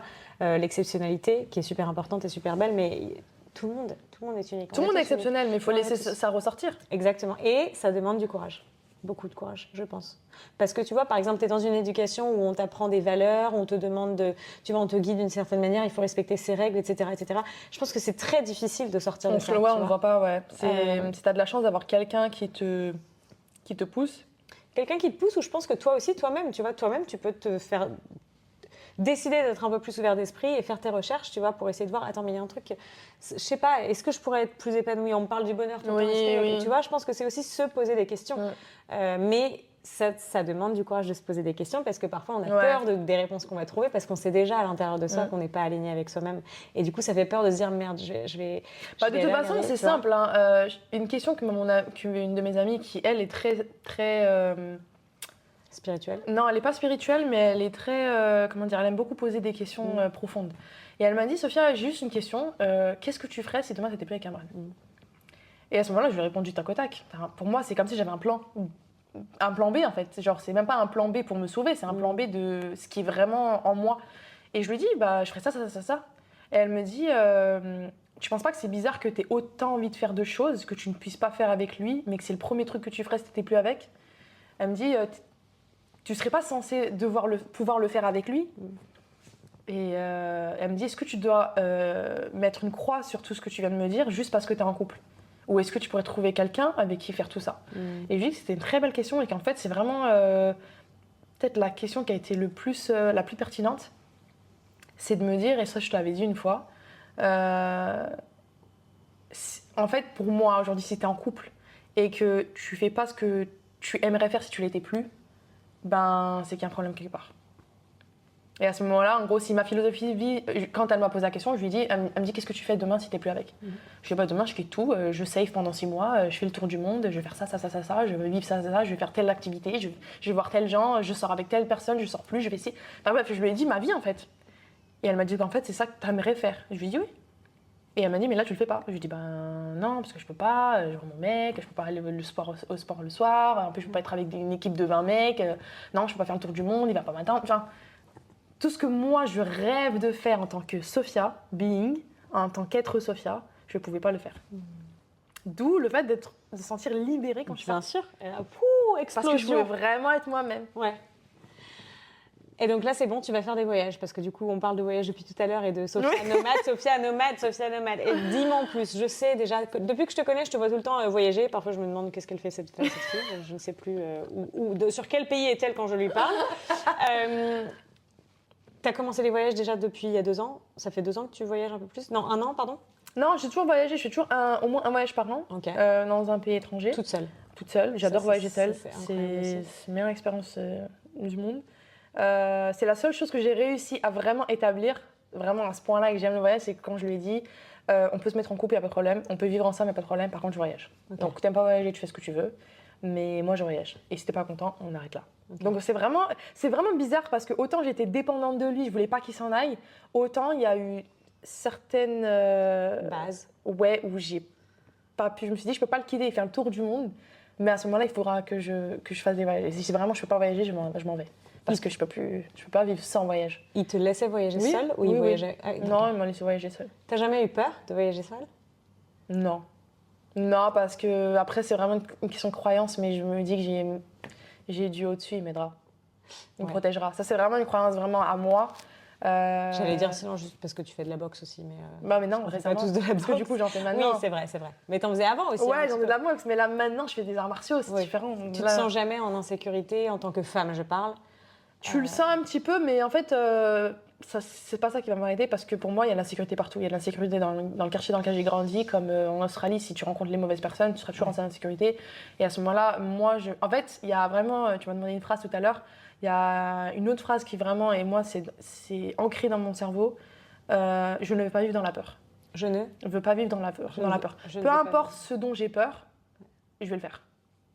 Pas parce que je me fais un défi à moi-même, mais parce que la vie, elle est trop courte pour m'arrêter avec de la peur. Comme quand je l'ai quitté, j'avais peur de, vas-y, reprendre toute seule. Pour moi, c'est pas une question suffisante. Enfin, c'est pas une option suffisante pour moi de rester avec lui. Ok, ça fait peur d'être une femme seule, mais c'est pas une option suffisante pour m'arrêter de vivre et voyager seule. Donc, peu importe ce que je fais, il y aura toujours une peur. Comme là, je vais partir, j'ai peur. Mais pour moi, les aventures les plus belles, c'est vraiment quand t'as peur. Alors attends, tu vas partir, je veux que tu nous en parles absolument, mais juste reviens un petit peu sur les voyages en solitaire. C'était quoi là ton dernier voyage en date? C'est quoi Non, à Philippines, Indonésie en juillet. Ouais. Je suis partie en tribu. En tribu, voilà, c'est ça. Ouais. Parce que toi, tu fais aussi, surtout, c'est ce que je veux dire, c'est que tu fais pas les voyages un petit peu, tu vois, organisés, confortables. Tu fais vraiment, alors toi, Mon ex, extrême. Autant avoir peur jusqu'à Cameron, il me disait quand même, il me dit, t'es la seule personne que j'ai rencontrée dans ma vie qui paye pour avoir moins de confort que là où tu es. C'est ça. Et je lui ai dit, mais pourquoi tu veux payer pour avoir plus de confort que ce qu'on a? Enfin, on habite déjà dans un pays ultra confortable. En Australie, t'as de l'eau chaude à la plage. Pourquoi tu veux que je paye pour aller encore dans un resort et voir encore plus de confort? Ça ne m'intéresse pas. Et il rigolait parce qu'il me dit, mais... Il m'a dit, parce que je lui parlais de l'Inde, et il me dit, mais il n'y a que toi qui vas aller dans un pays, il n'y a pas d'électricité, il n'y a pas d'eau, il n'y a pas de... Il me dit, et tu payes? Je dis, bah oui, parce qu'elle est là l'expérience. Mais on en rigolait vraiment beaucoup. C'est quoi l'expérience que tu recherches du coup? Toi, c'est l'authenticité plus qu'autre chose. En fait, ce que je recherche dans mes voyages, c'est expérimenter le temps qui a passé, ou qui est passé, à travers les cultures, à travers les architectures, à travers les êtres humains. Donc je vais aller vraiment dans les pays où on ne sait pas ce qui se passe, on ne sait pas ce qui s'est passé, en tout cas pas autant, maintenant de plus en plus, mais je veux voir en fait les cultures à travers le temps. Donc en fait les cultures modernes pour moi elles ne m'intéressent pas vraiment. Donc je t'intéresse pas là par exemple. Non mais je comprends. Alors donne-moi l'exemple par exemple de la tribu là dont tu parlais juste avant. C'est quoi exactement? Quel type de voyage, pardon? C'est quoi comme voyage? Tu vas dans une tribu, tu vis avec les locaux. Après, là, c'était vraiment une tribu spécifique. Mais ce que j'aime faire, oui, c'est aller dans... En fait, j'aime voir les pays qui ont traversé les civilisations. Okay. Pour moi, ça, c'est vraiment le premier critère. D'où l'Inde, d'où le Japon. Même si c'est un pays très développé aujourd'hui, mais c'est un pays qui a traversé les temps. Mais du coup, c'est marrant que tu sois venu en Australie. Tu vois ça en premier? Ouais. En fait, il n'y a pas beaucoup d'histoires. Oui, mais je savais pas que l'Australie c'était comme ça au début. Okay. Je m'étais pas intéressée à l'histoire de l'Australie. Okay. Je savais juste que c'était une île perdue. Donc pour moi, Ah, là, je me suis dit que c'était une vieille île. Donc Ok. j'avais l'image des indigènes. Ok. Non mais vraiment, quand je suis partie de la France, vraiment à ce point-là, j'étais ignorante. J'avais l'idée des indigènes qui vivaient en tribu en Australie. Donc pour moi, ça allait être un voyage de fou. Je suis arrivée, j'ai vu des buildings. J'ai dit erreur sur la marchandise. Tu te rappelles pas, je t'avais dit, ouais, je voulais Si. rencontrer les aborigènes. Je pensais qu'ils vivaient partout, que tu sais, tu pouvais leur parler, tu pouvais vraiment vivre avec eux et tout. Bah, dans ma tête, je me suis dit, mais c'est pas possible. Ils sont où les aborigènes? Tu les vois, ils sont t'es Pire, c'est que drogués, tu peux ils même boivent pas de l'alcool. Tu peux même pas les voir en plus parce qu'ils ont été complètement chassés de leur terre, tu vois, donc ils sont L'histoire, Surtout- elle est terrible. Elle est L'histoire, horrible. elle fait trop de la peine. Enfin, je suis venue, genre, déplanage complet. Non, franchement. Ah ouais, j'ai dit, ah d'accord. Et du coup, la deuxième année, j'ai dit, ok, je vais travailler 1 an, je vais partir, faire le tour du monde. Bon, bref, je suis allée en Nouvelle-Calédonie, par exemple. Et Ok. quand je suis allée en Nouvelle-Calédonie, je suis allée sur une île, mais il n'y avait personne. Il n'y avait pas d'hôtel, il n'y avait rien. Du coup, j'ai rencontré un mec là-bas. Je lui ai dit, est-ce que tu peux me déposer au centre? Il me dit, mais il n'y a pas de centre. Il me dit, il y a que des tribus. Il me dit, mais t'es venu faire quoi? Tu connais quelqu'un ici? Ouais. Je dis, bah non, parce qu'il parlait français, tu sais. Et je dis, bah non, je connais personne. Il me dit, mais tu vas dormir où? Je dis, bah je sais pas maintenant. Il n'y avait pas d'avion pendant 5 jours. Le prochain avion, c'est 5 jours plus tard. J'avais pas de réseau. T'avais rien organisé, J'avais rien, parce que je ne l'organise jamais. Je prends un billet d'avion et je vois. Je prends toujours ça. Waouh. Donc là, j'avais pris un billet d'avion de Nouméa et je suis allée sur l'île parce que je savais que c'était une belle île. Donc je me dis, je vais aller sur l'île. Sauf que c'était la seule île des TED 5 où il n'y avait pas d'hôtel, il n'y avait pas de resort, il n'y avait rien. C'était une île de tribu. Mais ça, c'est génial ce que tu me racontes. Et pardon, du coup, là-dessus. je me suis dit, attends, tu sais quoi, je vais faire du stop. Je vais demander au mec à l'aéroport. Je lui dis, ah, excuse-moi, est-ce que tu pourrais me déposer au centre? Et je me suis dit, je vais bien trouver un truc où dormir. Et c'est là où c'est vraiment, il me dit, attends, mais il n'y a pas de centre. Il me dit, tu vas où? Je dis, bah, je sais pas, je vais dans un temps trouver un hôtel et tout. Et il me dit, mais il n'y a rien. Et il roulait, je voyais que la jungle. Que la jungle. Je dis, mais qu'est-ce que je fais là? Et du coup, il m'a conduit au un mini-centre où c'est un petit village où en gros, il y a une épicerie, un truc de l'essence, un truc pour l'essence. Et il me dit, mais tu vas aller où? Je dis, bah, je sais pas. Et là, il me dit, ben, si tu veux, tu peux dormir chez moi, ça te dérange pas, si t'as pas peur et tout. Je dis, de toute façon, j'ai pas de meilleure option. Hein. Pas de réseau. Mais attends, mais t'avais pas peur là, à ce moment-là? Non, moi, T'as pas eu de peur à l'intérieur? Non, je me suis dit, ah, Dieu il est avec moi. Dieu il est avec moi, il a déjà quelqu'un qui m'accompagnait. Et à ce moment-là, je suis allée dans sa tribu, je me suis dit, ah, je verrai bien. Franchement, si un tout petit peu, je me dis, quand même, qu'est-ce que je vais faire? Et vrai, je suis allée dans sa tribu, il m'a présenté à sa famille, j'ai vécu avec lui pendant 5 jours. Et du coup, il m'a emmené chasser, il m'a emmené pêcher, il m'a emmené dans sa culture de vanille. Et on a planté un arbre à mon nom. On mangeait, il chassait des poules, on mangeait ça le soir, on regardait le ciel à la belle étoile. Pas de réseau, pas de téléphone, rien. J'ai des frissons là, juste à. Il m'a emmené chasser. À ce moment-là, j'ai envoyé un message. Enfin, j'ai dit à ma mère plus tard. Elle me dit, franchement, elle me dit, Dieu, il est avec toi, c'est vraiment un truc. Parce que l'expérience, elle est folle. Mais en plus de ça, enfin, l'expérience, elle est belle. Mais en plus de ça, t'as eu de la chance. On va dans la jungle. Aujourd'hui, il me dit, ouais, on va chasser. Carabine à la main, comme ça, une machette dans l'autre. Et moi, je marche derrière lui, dans la jungle. J'ai montré les photos à Cameron. Ouais. Et il me dit, mais jamais t'aurais fait ça avec moi. Et je dis, mais ça, c'est exactement le genre d'aventure que je veux vivre. Quand j'aurai 50 ans, 60 ans et je vais être en train de regarder l'océan et me dire, wow, j'ai vécu quand même. Et j'étais dans la jungle avec lui, l'homme le plus doux du monde. Waouh. Et il était avec sa machette et sa carabine, et avec son fusil. Du coup, il a chassé une chauve-souris et 2 pigeons qu'il allait manger le soir même. Et en fait, quand je marchais dans la savane avec lui, pendant la jungle, je me dis, mais je suis complètement folle. Là, il pourrait m'égorger ou me violer, voir ce qu'il veut. Et en fait, j'ai resté un petit peu derrière, il me dit, non, ça va le faire, ça va le faire. En fait, il me dit, pense pas au négatif, ça va le faire, ça va bien se passer. Mais ouais, non, je me rappellerai toute ma vie. Et sa gentillesse, sa bonté. J'avais ma petite chambre, il dormait dans le salon. Waouh, c'était ouf, c'était vraiment une belle incroyable. aventure. Et j'imagine que c'est pas la seule histoire anecdote. Non, que t'as, c'est mais, pareil au Vietnam. Franchement, j'ai vraiment des belles rencontres. Qu'est-ce que tu recherches dans le voyage? Est-ce que c'est justement la rencontre humaine? C'est quoi que tu recherches? Ouais, donc c'est marrant parce que peut-être que je la recherche pas ici dans des pays développés. Oui, parce que ça, on le sait. On peut le dire. Sophia, tu l'emmènes en soirée, elle ne parlera à personne. Elle te le dit d'avance. Non, je ne veux pas parler. Je suis Mais en fait, je suis très intéressée par la beauté humaine dans les autres pays. Ok. Qu'est-ce que ça veut dire? Parce que pas dans la culture que toi tu connais, tu veux dire? Ouais. Ok. Donc par exemple, pas la culture Déjà française. de une, je suis curieuse. Je suis curieuse de savoir comment ils vivent. Ils n'ont pas forcément besoin d'être bons avec moi, mais je veux voir comment ils vivent, comment ils pensent, pourquoi. Je suis vraiment intéressée par. Mais pourquoi? Ça te mène à quoi? Est-ce qu'il y a quelque chose? Non, je trouve ça juste beau. Okay. En fait, je trouve ça vraiment. C'est vraiment pas pour avoir quelque chose moi. C'est vraiment, je trouve ça beau à voir, à observer. Genre vraiment, je pourrais même. Enfin, j'adore du coup parler et rencontrer les autres. Mais juste ne serait-ce que d'être dans le pays et de les voir, je trouve ça magnifique. Vraiment, je trouve ça magnifique. Et je veux que mon cerveau ait que des images comme ça. On les prend avec nos téléphones, mais je veux vraiment vivre une vie où je collectionne ce genre d'images, de beauté. Je sais pas, je vois des enfants qui courent de partout, des gens qui mangent de certaines manières ou qui parlent certaines langues ou qui sont posés et qui font certaines activités. J'adore regarder et voir. On me dira, nous on fait pas ça. C'est pas la même vie. Et on n'a pas besoin de faire des trucs de fou. Hein. Bah non. Quand j'étais en Nouvelle-Calédonie, j'étais sur une autre île et c'est pareil, il y avait un indigène qui faisait des tresses avec ces trucs de bambou là, avec des feuilles. Il était assis, il regardait la plage et je lui ai dit, je fais m'asseoir à côté de toi. Il m'a dit oui, pas de problème. Et là, il a commencé à me parler. On a parlé pendant 3 heures. Et conversation incroyable, spirituelle, de Dieu, de la terre, de l'univers. Pourtant, ils n'ont pas d'école, ils n'ont pas de livres, ils n'ont rien. Et ça a été une des conversations les plus belles de ma vie. Et à ce moment-là, c'est de ça que je veux vivre.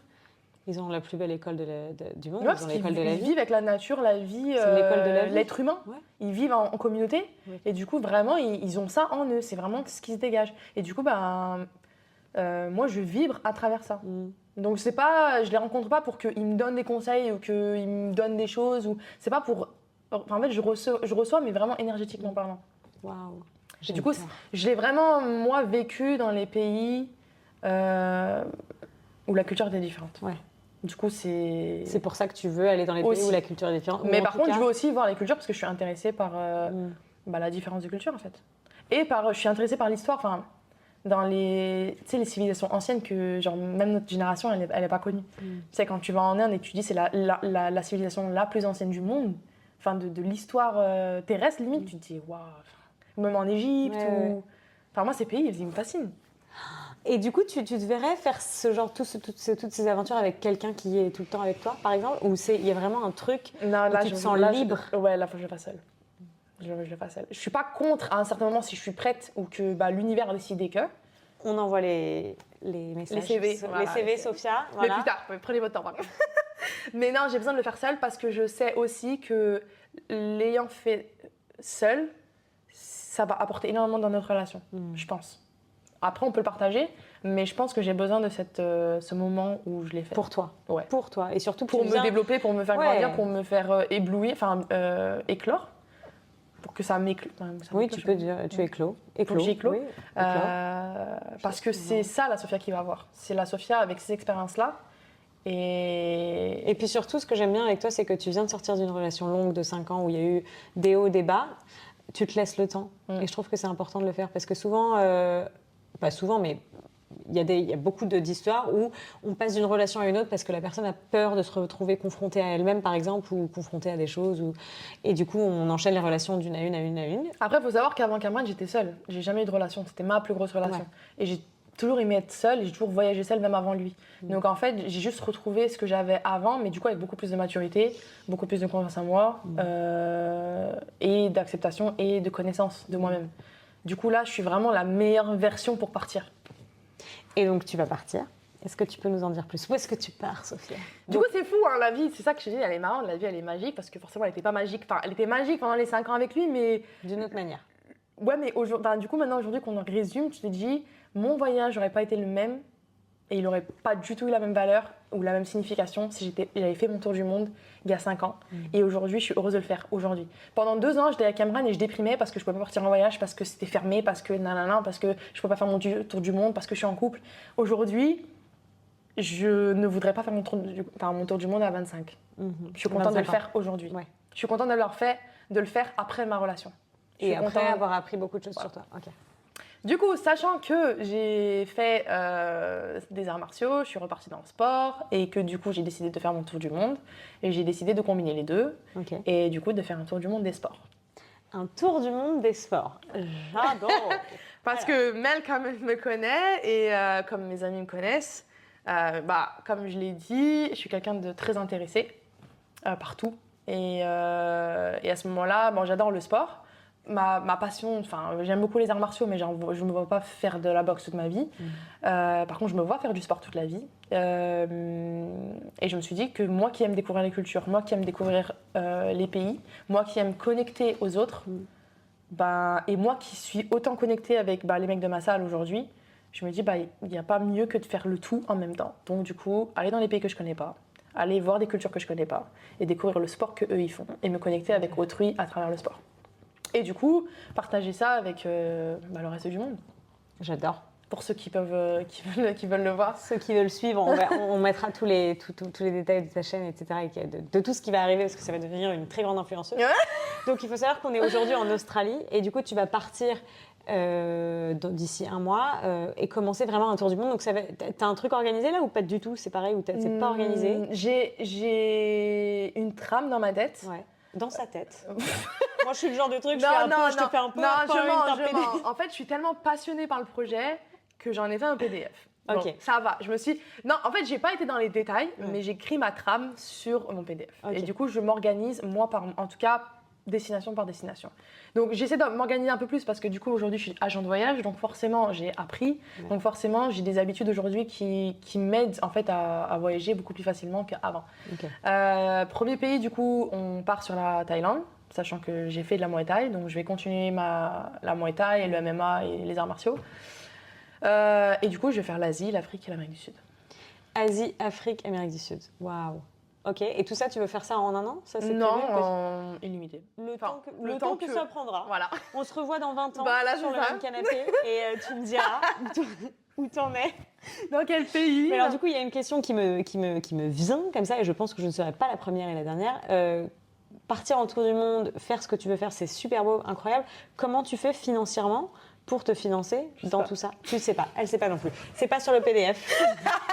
Non, et franchement, again, on en revient. T'as la peur. Ouais. Franchement, j'ai peur. J'ai pas peur de l'inconnu. Je crois que l'aspect qui me fait le plus peur, c'est l'argent. L'argent? Bah oui, parce que ça me fait peur dans le sens. Moi, je m'en fous de pas avoir beaucoup, mais je m'en fous pas de ne pas pouvoir continuer mon projet. Donc forcément, j'en ai un peu peur parce que ça me tient à cœur de continuer ce projet. Maintenant, je n'ai pas envie de stresser et de repousser ça parce que tu ne seras jamais prêt. Il y aura toujours des dépenses, il y aura toujours un moment donné où tu ne pourras pas saver assez. Donc je me suis dit, je ne vais pas attendre d'avoir 150 000 euros pour pouvoir voyager parce que sinon tu ne le feras jamais. C'est ça. Je me suis dit, j'ai mis un peu de côté, je travaille, je fais ce que je peux. Je me dis... Appelle le don maintenant. Non, mais je me dis que, again, même si j'ai peur d'un truc, je veux le faire. Ouais. Déjà de une, donc je sais qu'il y a une petite part d'appréhension, mais je me dis justement c'est parce que j'ai une part d'appréhension que je dois le faire. Deuxièmement, je me dis que j'aurai ma réponse pendant.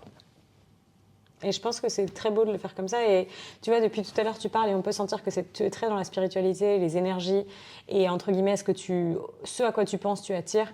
Et le fait que c'est exactement comme ça que tu vis. Et on peut voir aussi à travers ton parcours que c'est comme ça que tu as réussi à enchaîner les choses et à en être là où tu en es aujourd'hui. Et j'ai pas du tout envie de poser ce genre de questions en mode pour projeter des peurs sur toi. Parce que je sais que ça fais attention, comment tu vas faire. Parce qu'il y a plein de gens qui vont te dire, mais il y a personne. Après, je suis bien entourée, donc j'ai aucune personne qui m'a dit « mais comment tu vas faire au niveau de l'argent ?» Personne qui m'a dit ça. Mais je sais qu'il y a certainement des gens qui vont se poser la question. Mais après, je suis quelqu'un qui n'a pas peur de travailler. Je suis quelqu'un, on est français, on a un passeport français, on a un passeport ultra puissant. Du travail, il y en a en cash. Pour moi, le travail, c'est pas quelque chose que je pourrais pas trouver. Je pourrais en trouver partout. Même si je dois rester 3 mois dans un pays pour payer mon prochain billet, je le ferai. Même si je dois faire du ménage, même si je dois faire la plonge, je le ferai. Si je dois financer mon rêve, je le financerai. Je préfère financer mon rêve comme ça et vivre mon rêve que faire du 9h, 17h alors que ce n'est pas mon rêve et financer quoi au final? Mon week-end? Ta dépression? Voilà. Donc à un moment donné, c'est comme la boulimie et être en bonne santé. Il y a un moment donné, oui, on a tous peur du financier, mais la balance, elle n'est pas... Est-ce que je ne devrais pas partir 1 an et faire mon expérience et au pire du pire, je rentrerai en France, au pire du pire, j'irai vivre en Nouvelle-Zélande, au pire du pire, j'irai au Canada, mais au moins j'aurais vécu une expérience où je vis dans la peur et je reste ici et je travaille, et où je rentre en France et je travaille et j'attends le miracle d'avoir gagné au loto pour partir. T'as toujours été comme ça? Ouais. Toujours depuis toute petite? Toute petite. T'as jamais eu ces peurs-là qui t'ont vraiment stoppée? Non, aucune peur m'arrête. Ça va être le teaser du podcast. Aucune peur m'arrête. Aucune peur m'arrête. Non, mais en fait, j'ai l'impression que je suis... Même mon ex, il me dit, Sophia, il me dit, tu te rends pas compte qu'il m'a dit tout ce que j'arrive à achever, c'est grâce à toi, juste parce que je te vois ne pas avoir peur. Il me dit, je ne sais pas comment tu fais pour ne pas avoir peur. Je lui dis, mais si, j'ai peur. Je lui dis, mais arrête de croire. En plus, je suis une femme. Oui, j'ai peur, monsieur, j'ai peur de la vie, moi aussi, des fois. Mais justement, en fait, je suis drivée par ça. En fait, dès l'instant où je ressens une once de peur, et ben, je sais que c'est là où il faut que j'aille. Je peux pas t'expliquer. Les gens, ils vont te dire oui, suis ta passion. Donc oui, je vais suivre ma passion, mais forcément, quand tu as des passions, tu as des peurs. Et forcément, tu as peut-être peur de pas d'y arriver. Oui, j'ai peur. Mais justement, dès l'instant où j'ai peur, ben, c'est là où... Quand j'ai fait mon premier fight, j'ai cru que mes jambes, elles allaient me marrer. Mes jambes, elles tremblaient. Le mec, il m'a dit go. J'étais comme ça. Je dis mais je vais jamais réussir à... En fait, la fille, elle me faisait pas peur. Mais c'est le fait d'être au milieu, de devoir combattre. Mes jambes, elles tremblaient. J'ai jamais autant tremblé intérieurement de ma vie. Mais je me suis dit, c'est là qu'il faut que je le fasse. Tu penses que tu tiens ça d'où? De qui? Mon père. Ouais. Il était pareil aussi? Ouais, il est pareil? Mon père, ouais. Ouais, mon père, il a peur de rien. Voilà. Est-ce que tu as été éduquée dans ça aussi, en mode faut pas que tu aies peur, Sophia, ou tu penses que c'est vraiment un truc, c'est en toi? Ouais, non, c'est en moi. Ils ont jamais été comme ça. Waouh. Ils m'ont jamais forcé à être d'une certaine manière. C'est impressionnant, c'est très beau, et je pense que c'est très inspirant parce que peu de gens sont comme ça. Mais j'aime beaucoup cette philosophie. Après, pour mon expérience aujourd'hui, j'ai que 32 ans, mais pour ce que j'ai vécu, vraiment, je trouve que ma vie a fait que aller crescendo. Ouais. En montant. Dans le positif, même si je traversais certains trucs ou des trucs pires avant, quoi que ce soit. Quand je fais le bilan aujourd'hui, je suis que dans le mieux.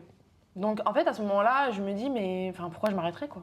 Pourquoi je m'arrêterais pour me stabiliser si ça va que dans le mieux quand je traverse mes peurs? Wow. Donc oui, et la plus grosse peur que j'ai ressentie, je pense que c'était quand je suis venue en Australie. Mais je pense aujourd'hui que partir là dans un mois, ça me fait plus peur que quand je suis venue en Australie. Pourquoi? Alors oui, avant, j'avais pas de connaissances. Ouais. Mais le truc, c'est que je suis partie de la France, tu te dis, bon, vas-y, il n'y a plus rien en France. Vraiment, tu laisses le pire derrière toi parce que tu n'aimes pas la mentalité, tu n'aimes pas les gens, il n'y a rien économiquement. Enfin, tu vois. Alors que là, je pars vraiment en laissant derrière moi mon boulot, mes amis, une vie que j'aime, le soleil, enfin vraiment le style de vie que j'aime vraiment avoir, ça, je le laisse. C'est le même pattern que ce que tu avais avec ton mec, du coup, Cameron. Ouais. Pas exactement pas, mais un peu cette espèce de confort et de genre, c'est bon, tu vois, c'est installé, les choses sont faites, fini. Tout est prêt, tu peux juste vivre là et être tranquille. Ouais. Et non, dès que tu as ce confort-là, bam, tu veux partir. Et d'ailleurs, j'ai entendu ça sur, je sais plus où, un podcast, je crois que j'ai entendu. Il y a une nana qui disait, à partir du moment où je deviens confortable dans je m'en vais. Je m'en vais. Ouais. À chaque fois. C'est vrai, et c'est super dur. C'est super dur, mais elle expliquait qu'il n'y a que comme ça où elle se sent que vivante. C'est exactement ça. Ouais. Dès l'instant, et je disais à Cameron, il me dit, oh, mais tu veux quoi plus? Je lui dis, je veux rien. Je lui dis, je veux juste vivre. Je lui dis, là, on vit pas. Genre là, je m'ennuie. Et je m'ennuie pas dans la recherche de plus ou de plus d'excitation, parce que oui, je pourrais faire plein de trucs et de sensations fortes et tout. Mais en fait, moi, je vis grâce à l'inconnu.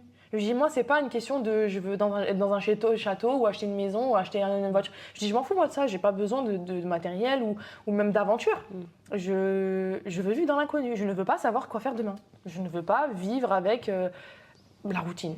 Donc, tu fais ce que tu veux, mais la routine, je ne la fais pas. Je n'ai peur de rien. Et il m'a dit, mais tu peux pas vivre comme ça. Je dis, si. Bah, regarde-moi. Il t'a dit, tu peux pas vivre comme ça? Non, il m'a dit, ouais, il faut grandir, non, il faut avoir des responsabilités, tu deviens adulte, il faut que ce soit organisé, il faut que ce soit cadré. Je lui dis, non, ça c'est ta vision. Ma vision, c'est pas celle-là. En tout cas, c'est la vision qui me fait vibrer moi, c'est celle de l'inconnu. Et ça fait peur, et oui, c'est inconfort. Il me dit, oui, tu peux pas vivre en voyage, tu vas faire quoi à 40 ans? Je lui dis, exactement ce que je suis en train de faire maintenant. Je me pose, je travaille dans une agence de voyage.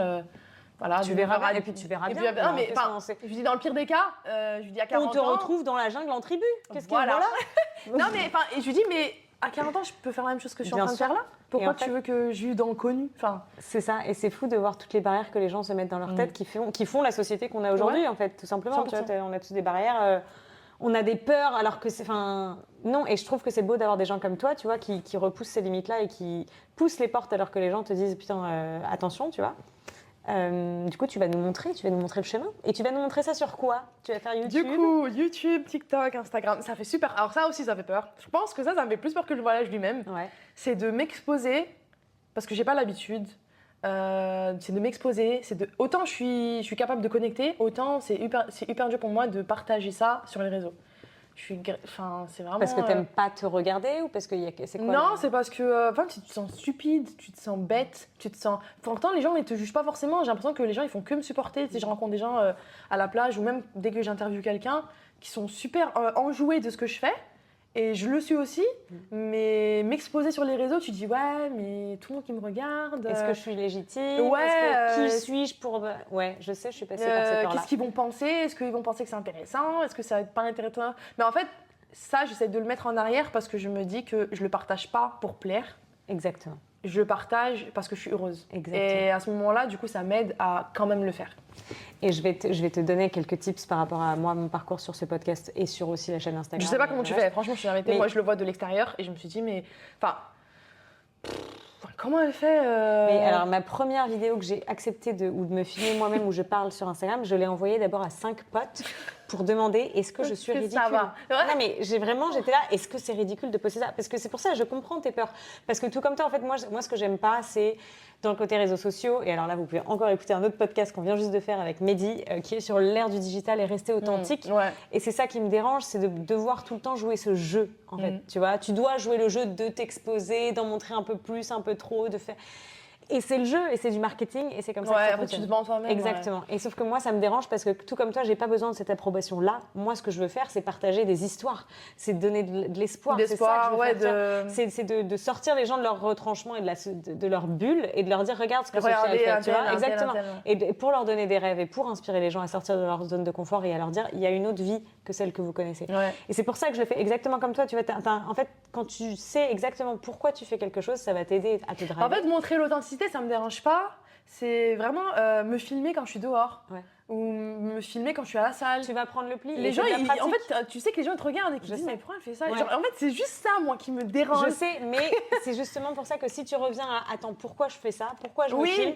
Et que tu reviens et tu gardes ça en tête, tu peux te dire, tu vois, moi je me le dis maintenant quand je filme des trucs, que je me dis putain, c'est ridicule, mais elle regarde. En fait, le truc, c'est que limite, j'aimerais bien mettre un truc sur mon dos pour expliquer aux gens pourquoi je le fais. Oui, mais non, genre, parce que... vous inquiétez pas, les gars, j'ai une légitimité de le faire. Je le fais pas en Australie parce que j'ai envie de faire la belle à Bondi, mais je le fais parce que vous allez voir, je vais aller en Mongolie aussi. Tu vois ce que je veux dire? J'ai envie de leur expliquer parce qu'en fait, j'ai l'impression que dès l'instant où t'expliques et que du coup t'as une raison, ils vont te dire ah ouais attends vas-y je vais même t'aider à filmer. Tu vois ce que je veux dire? Alors que quand tu le fais vraiment toute seule sans qu'ils aient aucune explication, tu sais dans leur tête ce qu'ils pensent déjà. Ils sont en train de juger. Ouais. Mais après je vais te dire autre chose, c'est que en général les gens qui jugent le plus sont ceux qui font le moins. Donc quand tu pars de ça. Non mais après je m'en fous maintenant, je sais très bien. Genre, de toute façon t'as pas peur toi. Oui. Et puis même en fait je me dis mais je vais jamais le revoir. Voilà, bien même. Il y a ça aussi. Après, la limite est celle dont on parle justement dans le podcast avec Mehdi qu'on a fait ensemble il y a quelques semaines. La limite, c'est de ne pas te perdre. Parce qu'en fait, c'est très facile de tomber dans le hop là, je deviens complètement fake et je ne suis plus du tout alignée avec moi-même parce que je veux vendre et du coup, j'en montre. Je montre énormément, ouais. Soit énormément, mais aussi des trucs qui sont pas du tout toi, tu vois. Parce que marketing et parce que tu vas avoir plus de followers. Et après, la question, c'est, OK, est-ce que l'objectif, c'est d'avoir plus de followers, d'exposition, etc., quitte à ne pas être aligné avec tes valeurs, ou est-ce que c'est rester aligné avec tes valeurs et montrer ce que tu as envie de montrer? C'est ça, en fait. Du coup, maintenant, j'ai un peu switché et je me suis dit que si les réseaux sociaux doivent me mettre bénéfique, il le sera. Mais je veux pas changer ma personnalité pour qu'il soit bénéfique. Okay. Donc du coup, je veux vraiment garder les réseaux sociaux pour partager. Parce qu'en fait, ce qui m'a fait au début commencer les réseaux sociaux, c'est parce que mes amis sont tellement excités de me voir partir, ils sont tellement motivés et tellement investis dans le sport que je fais, dans la vie que je mène. C'est les premiers à vouloir voir. Et en fait, c'est pour ça que j'ai créé ça au début. C'est parce que je me dis, il faut que je documente tout ça parce que je vais pas pouvoir téléphoner à mes amis, je vais pas pouvoir leur envoyer des messages et des photos à chacun. Donc, je vais documenter ça pour qu'ils puissent voir parce que eux-mêmes, ils sont excités de mon aventure. Moi-même, je suis excitée de la mienne. Et moi-même, j'ai envie de partager mon bonheur, que ce soit mes frères. Ils me regardent, mon frère, il me dit, t'es ma plus grande motivation. Il me dit, je te vois faire du sport. Il me dit, je suis un homme, je fais pas ça. Il me dit, mets en plus. En fait, tous mes amis m'ont dit, mets en plus. Et à ce moment-là, je me dis, bah, tu sais quoi, je vais en mettre plus. Et maintenant que je sais que je pars, et que j'ai dit mon idée à mes amis, j'ai tellement hâte que tu partes. J'ai tellement hâte que tu partes. Moi, j'ai super hâte de. Il y en a plein qui m'ont dit je t'aiderai, mais si je reviens en Australie, tu pourras dormir chez moi. L'autre me dit mon frère il me dit je t'enverrai de l'argent. Il me dit je veux que tu le fasses. Donc du coup, cet engouement que j'ai chez les gens, je l'ai peut-être transmis parce que forcément j'ai cet engouement aussi, mais eux ils ont tellement d'engouement que du coup j'ai envie de partager ça. Donc en fait maintenant les réseaux sociaux, je le fais pas pour être connu, je le fais pas pour que les gens ils me follow, je le fais vraiment pour que ceux qui ont cet engouement de me voir, follow. S'ils veulent pas de souci, on peut pas plaire à tout le monde. Mais je changerai pas ma manière de m'entraîner ou ma manière de me connecter pour les réseaux. En tout cas. J'ai trop hâte de te Mais moi, j'ai hâte. J'ai trop Mais hâte moi, de te j'ai hâte. suivre. Moi, j'ai tellement peur. J'arrive pas à croire que je pars dans un mois. Ça va Mais être incroyable. Et j'ai hâte que tu réécoutes ce podcast d'ici d'ici un an un an. pour que tu te dises waouh, j'ai fait tout ça. Attends, j'ai fait tout Ça va être fou. ça. De ouf. Est-ce que tu as un dernier conseil à donner aux gens après du coup tout ce dont on a parlé? Est-ce qu'il y a un truc qui ressort que tu as envie de partager aux gens qui sont peut-être encore un peu, tu vois, peut-être perdus dans leur vie ou pas sûrs de pouvoir prendre la voie qu'ils ont envie de prendre? Je dirais que tout ce que tu penses qui ne va pas chez toi, c'est exactement ce qui va. Tout ce que tu penses qui ne va pas chez toi, c'est exactement ce qui Ouais. va. Ok. Donc, si tu penses que j'aime trop dessiner, mais ça sert à rien, bah fais-le. Si tu penses que, je sais pas, j'ai pas. Donc c'est vraiment les choses que tu aimes faire, tout Oui. ce que tu aimes Pas faire. ce qui est toxique, en Ouais. gros, s'il va pas chez toi, t'es jaloux, garde-le. Non, Mhm. mais tout ce qui fait que t'es bizarre, Différent. ou différent, bah, c'est vraiment ce que tu dois mettre en avant. Pendant longtemps, je me suis demandé, je savais que j'étais censée faire quelque chose de ma vie, j'ai jamais su quoi. Mais j'ai toujours su qu'il y avait quelque chose qui allait être différent que le reste des gens. Mais je l'ai jamais su. Et je me suis vraiment torturé l'esprit à comprendre ce pourquoi j'étais faite. Et en vrai, aujourd'hui, je me dis, mais en fait, j'allie juste mes deux passions et qui ont toujours été là. J'ai fait du sport, ça fait 15 ans. Je voyage depuis toujours, enfin, je rêve de voyager, de faire le tour du monde. Et c'est qu'aujourd'hui où je me suis dit, bah tiens, je vais faire les deux. Qu'aujourd'hui, alors que j'ai fait les deux depuis toujours. Et on va dire que le sport qui me rend bizarre, c'est le fait de faire des sports de mec. J'ai toujours fait ça, j'ai toujours fait du crossfit, j'ai toujours fait de la boxe, j'ai toujours fait peu importe. Et le voyage. Le voyage, bon, vivre nomade, aujourd'hui c'est la mode de voyager, mais pas tout le monde ne vit pas nomade. Tout le monde te dit, oui, il faut que tu te stabilises, ouais, mais t'as 30 ans. Et en fait, je me suis dit, bah non, c'est les deux trucs qui font qu'aujourd'hui je peux être vue différente. Et aujourd'hui, c'est les deux trucs qui m'animent aujourd'hui. C'est incroyable et je te souhaite surtout beaucoup De l'aventure. une très très belle aventure, beaucoup de chance sur ton chemin qui, j'en suis sûre, tu en Ouais, auras, je pense que c'est ça. de nous donner des nouvelles. Mais Je on va pense que suivre je tout vais- ça. Je mettrai toutes les choses pour te suivre sur Instagram, YouTube, etc. Toutes les références TikTok en bas de l'épisode. Merci encore 1000 fois. d'avoir Merci à partagé. toi. Ça m'a fait trop plaisir de et ça me fait. J'espère que ça va Je suis aider. triste de devoir partir Nostalgique. et en même temps Mais tout j'ai le envie monde- de te pousser. Tout le monde me dit, en fait, je vais leur manquer. Mais d'un Oui. autre côté, tout le monde est curieux et pressé de Ouais, voir l'aventure ouais, que je vais. Parce ouais. que tout le monde me dit, on ne l'a jamais vu, ça n'a jamais été fait. Et tout le monde me dit, s'il y a une personne qui peut le faire, c'est toi. Mais c'est surtout la façon dont t'en parles. T'es tellement passionnée et t'as le sourire, ça me donne le sourire. Ah C'est ouais, non, communicatif. ouais. Et du coup, rien que pour ça, tu vois, j'ai juste envie que t'arrives à faire ton projet parce que t'en as envie depuis tellement longtemps et on sent à travers tes paroles que ça y est, c'est le moment, c'est pour toi. Mais tu vois, ça n'aurait pas été arrivé si j'avais pas traversé cette relation, parce que sans cette relation, je n'aurais pas récupéré la boxe. En récupérant la boxe, j'aurais pas fait l'extrême, qui est de faire tous les sports et les plus durs. Et Oui, qui- mais peut-être que. Est-ce que tu penses pas qu'avant la relation, si la relation n'avait pas eu lieu, t'aurais pas jamais arrêté la boxe, par exemple? Ouais, c'est vrai. Tu vois? C'est que je suis sûre que tu as eu beaucoup de leçons apprises pendant ta relation et En fait, c'est juste que je pars avec les bagages qui font Que tu n'avais qu'aujourd'hui, ça va être une aventure de fou. Ouais. J'aurais pu vivre cette aventure en allant faire le tour du monde. Juste un exemple, j'ai toujours fait autant de sport. J'ai fait peut-être 4-5 voyages les années précédentes. J'ai jamais fait de sport dans mes voyages. Ok. Par exemple, oui. c'est vraiment, cette idée, elle est venue là. Parce que je voulais pas m'arrêter de faire du sport et parce que je voulais voyager en même temps. C'était exactement le bon moment. Bon moment, On ouais. est toujours au bon moment. Et au c'est pour bon ça que j'ai dit endroit. la vie, elle est magique. Parce que ça a été Exactement. peut-être dur, c'était peut-être beau aussi. Hein. Ouais. Mais c'est juste l'enchaînement, il est incroyable. On va rester sur cette magie pour, Ouais. pour le mot de la fin. J'adore. Merci ma poule. Merci à beaucoup. toi. À très vite. Si vous avez aimé cet épisode, n'hésitez pas à le partager avec quelqu'un qui aurait besoin d'entendre ces mots. Vous pouvez également me donner un énorme coup de pouce en vous abonnant à ma chaîne ou en laissant un commentaire sous ce podcast. Je suis super ouverte au retour et ça m'aide vraiment beaucoup d'avoir vos feedbacks. Ça me permettra d'améliorer cette chaîne et de faire grandir encore plus ce podcast au maximum. Et puis si vous avez envie d'en découvrir un petit peu plus sur mon travail, n'hésitez pas à suivre mon compte Instagram Fly with Mel. Et moi je vous dis à bientôt pour un nouvel épisode.